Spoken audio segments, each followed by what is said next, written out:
এই ঘরটার নাম হচ্ছে শ্যামলী, মাটির ঘর। এই ঘরটা তৈরি করেছিল একজন স্থানীয় কারিগর গৌর মণ্ডলের তত্ত্বাবধানে এই ঘরটা তৈরি হয়। ঘরের এন্ট্রান্সে দেখতে পাচ্ছেন একজন সাঁওতাল পুরুষ এবং সাঁওতাল মহিলার স্ক্রাফটিং করা আছে।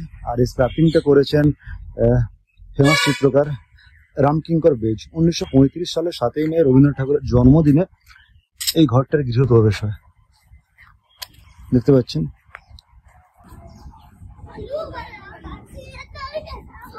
সো 1940 সালে গান্ধীজি এবং ওনার স্ত্রী যিনি ছিলেন কস্তুরবা শান্তিনিকেতনে এলে এই বাড়িটাতে ওনারা ছিলেন, এই মাটির বাড়িটাতে।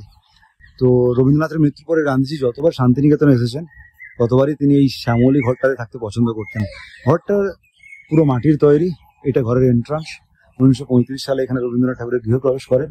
আর এই যে স্কাল্পচার গুলো দেখতে পাচ্ছেন, যে স্কাল্পচার গুলো আছে সব রামকিঙ্কর বেইজের দ্বারা বানানো।